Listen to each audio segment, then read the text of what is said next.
আপোনালোকক স্বাগতম জনাইছোঁ। আজি মই আলু পৰঠা বনাবলৈ লৈছোঁ।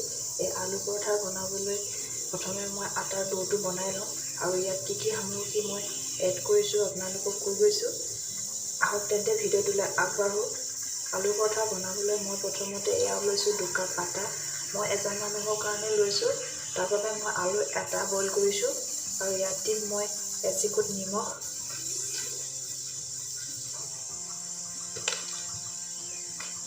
এচিকুট হালধি আৰু 2 চামুচ ঘি। আপুনি ঘি নাখালে ৰিফাইনো দিব পাৰে। মই 2 চামুচ দিছোঁ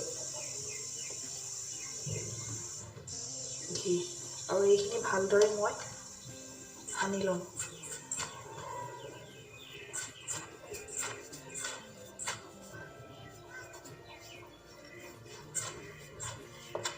আলু পৰঠা খাবলৈ আমাৰ সকলোৱে ভাল লাগে। সৰু ল'ৰা ছোৱালীবিলাকেতো আৰুৱে ভাল পায়। এয়া ডো বনাবৰ কাৰণে মই গৰম পানী লৈছোঁ নিজৰ জোখত, হাতে চুব পৰাকৈ। এইখিনি মই 15 মিনিটমান ঢাকি মেলি থৈ দিম। এইখিনি 15 মিনিটমান থৈ দিছোঁ। এতিয়া ইয়াৰ ফিলিং আলু পিটিকা যোনটো, সেইটো আমি বনাই লওঁ। ফ্ৰেণ্ডছ, এয়া সৰু আলু এটা মই পিটিকা কৰি ল'লোঁ ভালদৰে। ইয়াত মই সৰু মিডিয়াম চাইজৰ পিঁয়াজ মিহিকৈ কুটা এটা ইয়াত দি লৈছোঁ।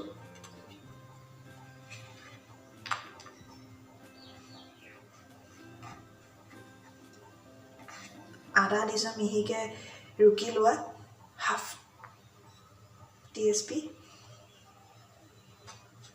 আধা চামুচ দিছোঁ আদা মিহিকৈ ৰুকি লোৱা। নিমখ দিছোঁ আধা চামুচ।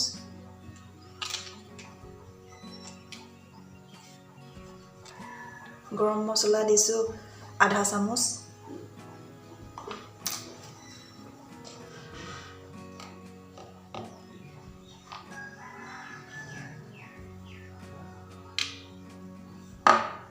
চাট মছলা দিছোঁ আধা চামুচ।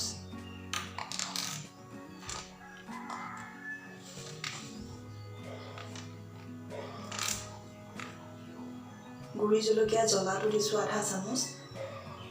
ইয়াত কেঁচা ধনিয়া মিহিকৈ কুটি দিব পাৰে, নহ'লে কেঁচা জলকীয়াও দিব পাৰে, মই দিয়া নাই। মনত ৰাখিব আলুটো পানী ভাৱটো যাতে নাথাকে। অকণমান শুকানকৈ আলু বইল কৰিব লাগে। কৰি তাৰপিছত মই বেলিম আৰু এইটো ঠিক তেনেকৈ মই বন্ধ কৰি দিম। তাৰপিছত মই বেলিম।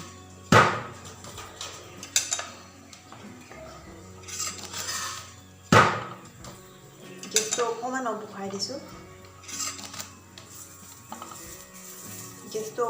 বঢ়াই দিছোঁ।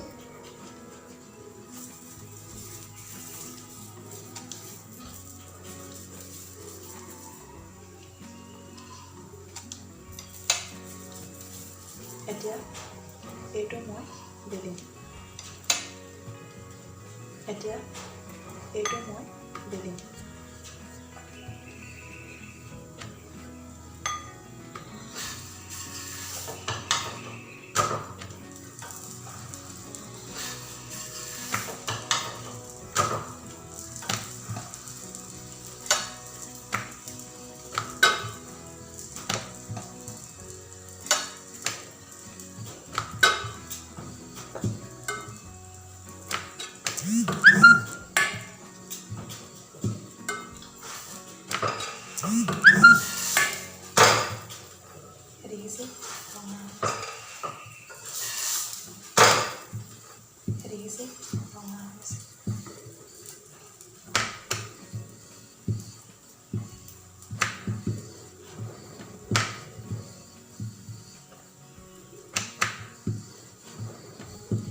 বেলনাত লাগি ধৰা নাই কিন্তু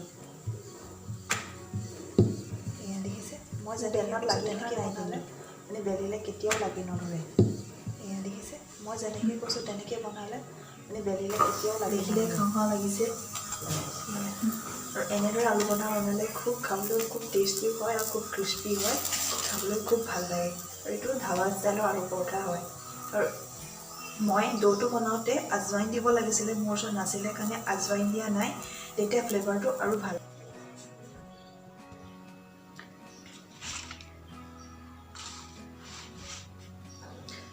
ফ্ৰেণ্ডছ, মোৰ আলু পৰঠাৰ ৰেচিপিটো যদি ভাল পাইছে তেন্তে এবাৰ ট্ৰাই কৰি চাব আৰু মোক কমেণ্ট ছেকশ্যনত জনাব কেনেকুৱা পালে। আৰু মোৰ ৰেচিপিটো যদি ভাল পায় মোৰ চেনেলটো ছাবস্ক্ৰাইব কৰি দিব। তেন্তে আজিলৈ সামৰিছোঁ।